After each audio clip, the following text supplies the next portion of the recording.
તો ગુજરાત પ્રદેશ કોંગ્રેસના મુખ્ય પ્રવક્તા ડોક્ટર મનીષ દોશીએ રાજ્યની મેડિકલ કોલેજમાં બેઠકો વધારવાના નામે ચાલતા કૌભાંડ પર આકરા આક્ષેપ કર્યા છે। તેમણે જણાવ્યું કે ભાજપ સરકાર બ્રાઉન અને ગ્રીન ફિલ્ડ સ્કીમ હેઠળ મેડિકલ કોલેજોના નામે કરોડોનું કૌભાંડ કરી રહી છે। આ યોજના દ્વારા 20 એકર જમીન, સિવિલ હોસ્પિટલ અને કોલેજ દીઠ 11.25 કરોડ રૂપિયા એટલે કે 5 વર્ષમાં 60 કરોડની સુવિધા આપવામાં આવે છે। દોશીએ આરોપ લગાવ્યો કે ભાજપે મંજૂરીના નામે કરોડોનો વેપાર કર્યો અને સરકારી મિલકતો તેમના મળતિયાઓને સોંપી દીધી।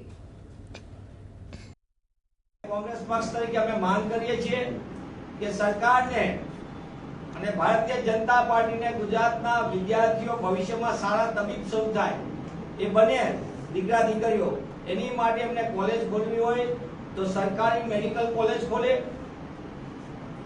સરકારી મેડિકલ કોલેજમાં વ્યાજબી ફી સાથે ભણવાનો અધિકાર આપે અને તો જ આ ઓછી ફીમાં તૈયાર થતા ડોક્ટરો ગ્રામ્ય વિસ્તારમાં એમની સેવા આપશે ને તો જ પ્રાથમિક આરોગ્ય કેન્દ્ર, સામૂહિક આરોગ્ય કેન્દ્રમાં આપણને ડોક્ટરો ગ્રામ્ય વિસ્તારમાં મળશે।